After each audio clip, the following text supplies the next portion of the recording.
Hello, my name's Tyler Ford, Tucson, Arizona with eXp Realty, and welcome to this episode of Living in Tucson, your Tucson real estate connection. And in this episode, I'm going to be talking about the 5 things you can do to sell your home for the most amount of money in the least amount of time with the least amount of disruptions to your daily life.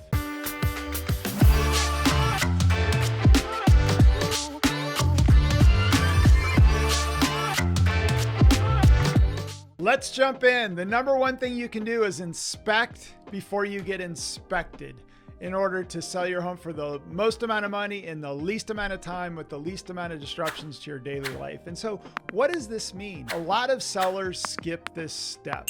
It takes a little bit of time. There's a little bit of money that goes into it, but at the end of the day, it'll eliminate a whole lot of stress, disruptions to your daily life, and it'll end up netting you more money, in my opinion. And that is getting your home inspected up front before you decide to sell it.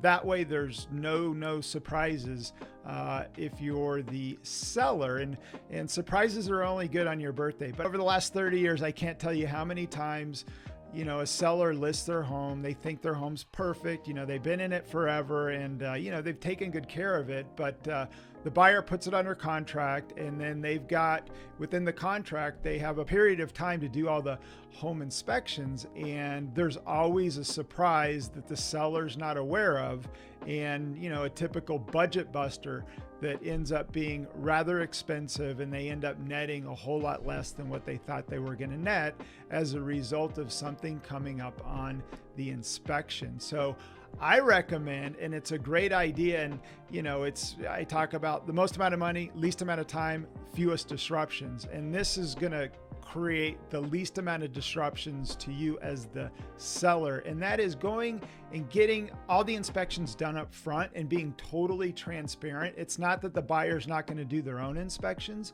but the more stuff you can do, more transparent you're going to be. It's just going to put the buyer at ease, and at the end of the day, you're going to net a whole lot more money, and you're not going to be surprised. So you can hire a main home inspector to come out and inspect. There's going to be a handful of little things, there always is, but you're looking for the main budget busters, surprises that you can understand, what may be potential issues when selling, and go ahead and getting those things fixed so you can net more money.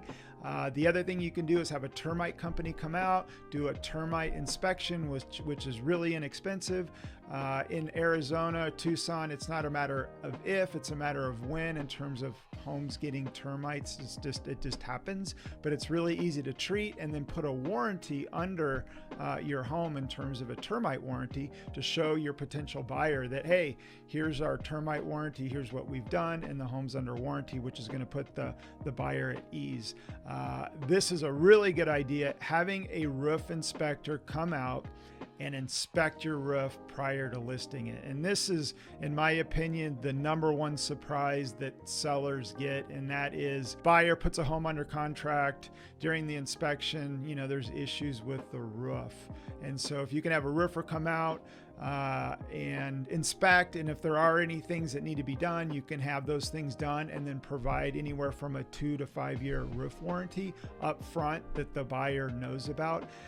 The other thing you can do is have a plumber come out and scope the pipes. This is another thing that comes up all the time that can create surprises. So if you can do these things up front and then be totally transparent to the buyer and also the buyer's agent, it just puts the buyer at ease, and it makes the inspection period, which is the most challenging period within the purchase contract, getting through what we call the BINs, or the buyer inspection notice seller response. But if you do these things up front, in my opinion, you're going to net more money, and you're going to reduce the amount of disruptions, surprises when it comes to selling a home. Because, a lot of times you get a home under contract, you're excited, and then the inspection period comes, and then you get the laundry list of items, and homes could typically can fall out of escrow, or you've got to do a bunch of repairs, and now you're scrambling to get all those things done before closing. So I recommend, doing it in reverse and getting those things done up front. It can cost you a little bit of money, but in my opinion, it's going to net you more money and reduce the amount of hassles and disruptions in your daily life by doing the inspections up front. So that was the number one thing that I recommend in order to get more money, sell it in the quickest amount of time with the least amount of disruptions. The second thing you can do to sell your home for the most amount of money in the least amount of time with the least amount of disruptions is cleaning and decluttering your home before listing. And this is going to do, a handful of things. The perception of the buyer, when they're looking at your home online or in person, they're looking at the little things. And if there's little things that they can visually see, they're wondering in their head, if these things that I can visually see are wrong, I wonder what's going on that I can't see. So by cleaning and decluttering your home, first impressions are key.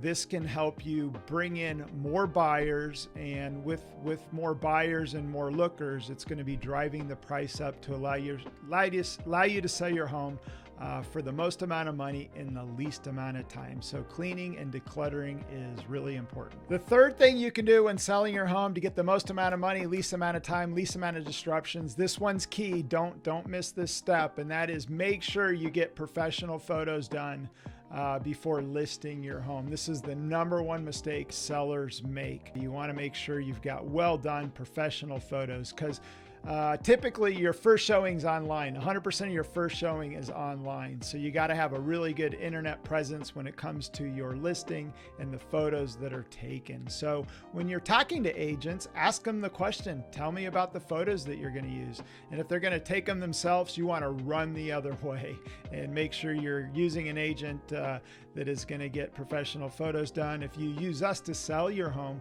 we're actually going to get them ordered and pay for them for you.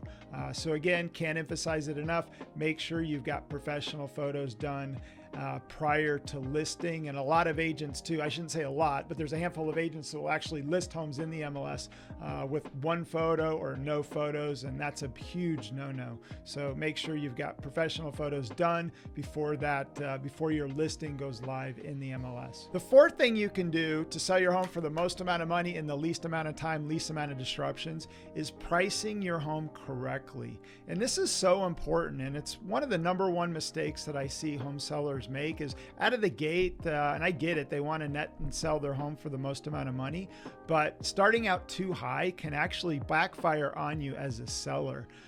Because what happens is if a home's priced too high, it ends up sitting on the market, and there's what is called days on market. And in the MLS, in the listing, the general public can see how long a home's been listed on the market.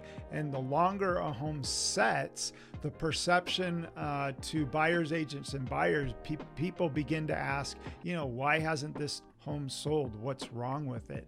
So it's key to price your home correctly. And what that's going to do, it's going to drive more demand to your home, more showings, more activity, which could potentially drive the price up because you could end up getting multiple offers. So can't emphasize it enough. Pricing your home correctly is so important. And when pricing your home, there's a few strategies that you can do and think about when doing it. One of which is called price bracketing.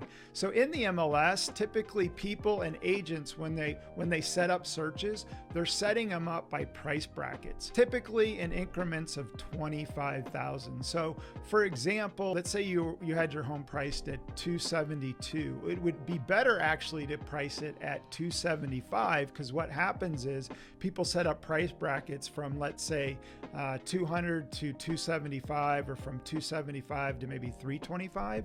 So typically price brackets are done in increments of 25 or 10,000. So it's better to be within a price bracket you can hit, whether you're on the top side of one price bracket or the bottom side of another price bracket.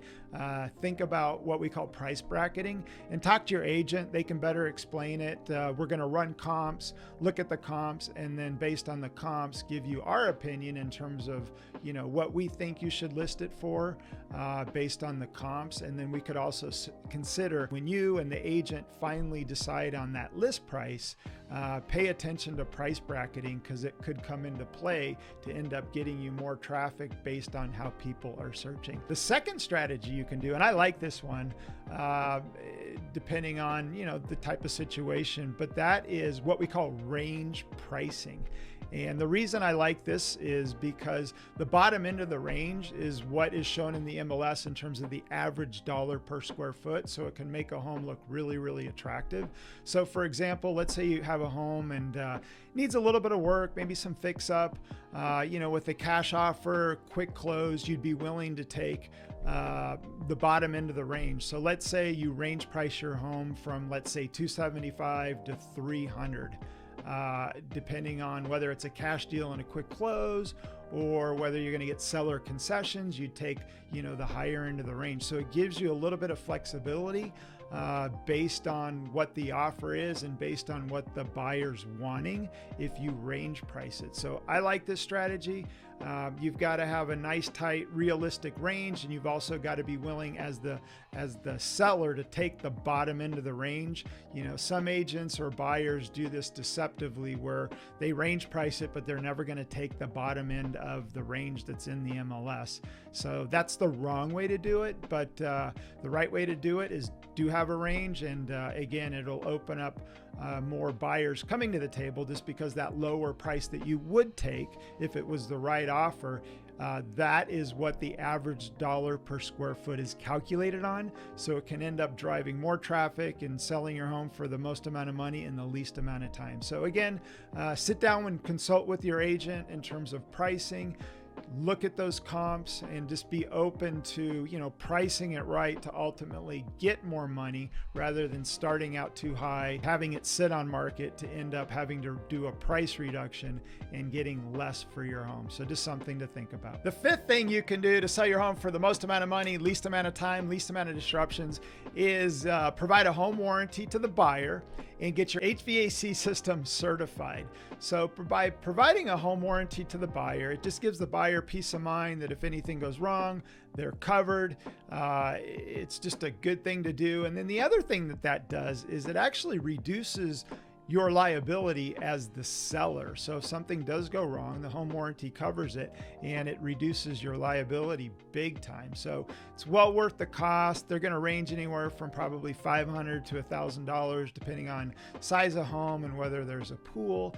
And then the other thing you can do is get your HVAC system certified prior to listing your home or prior to the home inspection. And what that does, if it's certified, if something goes wrong after the fact, the home warranty will cover it. If the home warranty can prove that there was a pre-existing condition, the system might not be covered. So again, just gives the buyer peace of mind. And if you do that up front, when they go do the inspections and you've got all that paperwork done that it's been certified, the third thing that I've been saying, least amount of disruptions to your daily life. Again, it eliminates all surprises, and you won't be surprised and have a big disruption in your daily life because now you've got to do a bunch of repairs to your HVAC system. So I'd recommend, getting it certified up front and also providing the home warranty and getting seller's coverage. Just peace of mind and reducing disruptions to your daily life so the process goes super smooth. Keep in mind, if you use us to buy or sell a home, we have a free 16-foot box moving truck that you can use. It's no different than what you'd get at U-Haul. It's got moving blankets, a dolly. But again, if you use us to buy or sell a home, you can use our truck for free. And then even after the fact down the road, if you need to go pick up appliances, maybe you're doing a remodel and you got to go pick up some supplies at Lowe's or Home Depot, you're more than welcome to use our 16-foot box moving truck if you use us to buy or sell a home. Hopefully you liked this video and found it of value. If you did, go ahead, give me an internet high five by liking the video. You can also comment below if you have any questions and we'll get back to you. And then lastly, you can subscribe for more awesome videos about living in Tucson, your Tucson real estate connection. So go ahead, like, comment, subscribe. Love to stay connected with you.